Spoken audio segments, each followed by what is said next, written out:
they try a different grip, they try a different stance, they try a different type of club, and it maybe takes them backwards, maybe it takes them forwards, but they learn something from that step backwards. And as you try and develop out your ideas, you're developing out ideas, which means that they are requiring to be tested. They might not work for you, they might work an absolute treat, they might give you something, but at the end of the day, you've learned something new, and you've learned something new that might not be used in the future, but that learning part of the process is still always going to be with you. Trading is no different from any of those other pastimes, any of those other professions. When you take a step forward, sometimes you go backwards. And that's absolutely okay. It happens to everybody, and it's part and parcel of the process of learning, and it's the way it works. So when we understand anything, it's like even going to the gym. You know, you always think about going to the gym and you feel great. Well, you don't feel great, do you? You feel terrible the next day after the gym. You can hardly move. The muscles have been torn to shreds, and that's what builds the muscle.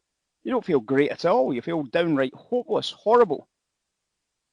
And that's something that you realize that you will feel great going forward, though.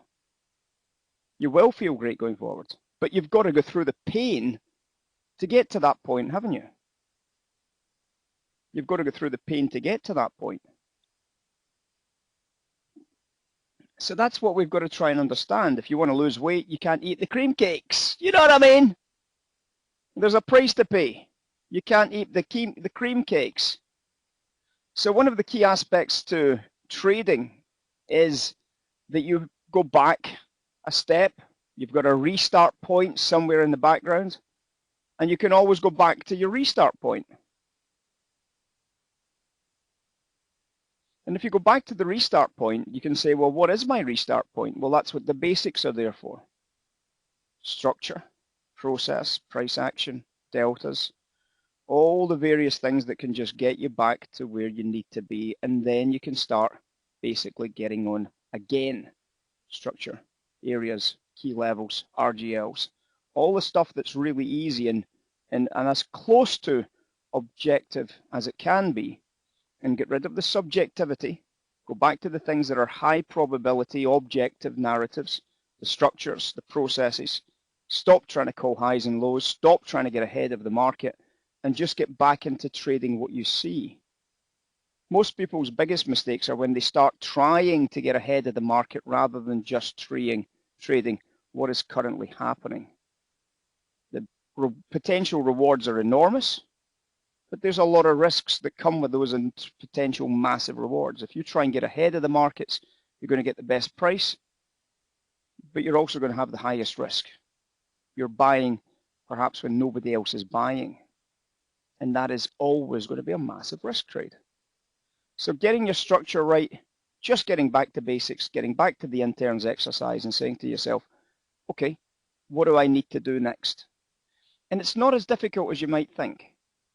Getting back into the interns exercise simply requires the idea that structure has to be with you and not against you. For example, the current NASDAQ chart will give you a great example of how you would then look at it. This is a 30-second NASDAQ chart, literally going back just the last short while. You can see the time, 11:45 to 1300 hours. And if you go back to the last trade, if you work your way back to where the last trade was, you can see that we got a higher high, but it rejected up here. We then got a sell below this price here. So you're now in a sell trend. You're now in a sell trend, aren't you? You're in a sell trend. So you're now selling upticks, you're selling bottom edges, you're selling.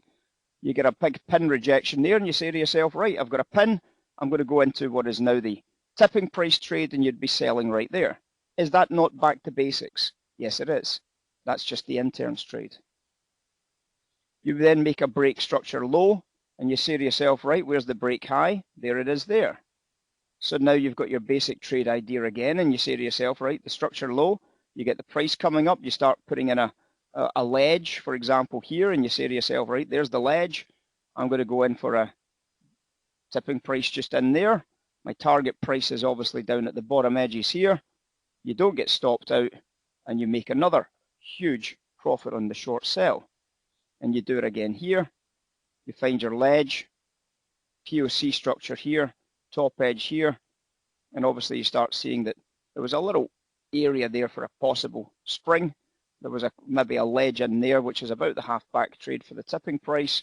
You get your tipping price, you make your money, and you get scratched out on that one. The price does not carry on this occasion. And when it doesn't carry on, you're now thinking to yourself, there's possibly going to be a change in structure.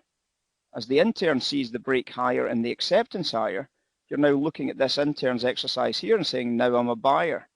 The price pulls back and you're obviously looking at the intern's buy trade there. Your job is to try and get into it at the tipping price there. The structure break comes back out to play. Maybe if you're doing trade structures, there's your trade structure there. A ledge, quite difficult to find a ledge, but obviously a very, very deep pullback trade. You might have been able to work some business in there, but worst case scenario, you find a little ledge, there's a little pin there and there's a little pin there. Either would do, and you'd be buying into that trade there and buying into that trade there, worst case scenario. The price rallies, the price pulls back, and obviously we don't get any type of rejection at all. There is no ledge, there is nothing. It's a fast money rejection. You'd already had a worrying phase there with that fast rejection there, so you're already concerned about the speed of this move. And obviously when it fails, and it fails here, you're still now looking at this market from that point of view of two failures. You've now got the failure there, you've then got the failure there, and then you start seeing a ledge here. And you say to yourself, right, sell side, and there's your next sell trade. And then you've got a ledge here, and then there's your next potential sell trade here. Then you've got a bottom edge there, possible ledge there, another sell trade, a ledge here, another top edge pullback, and then a possible sell trade there, and then a bottom edge there.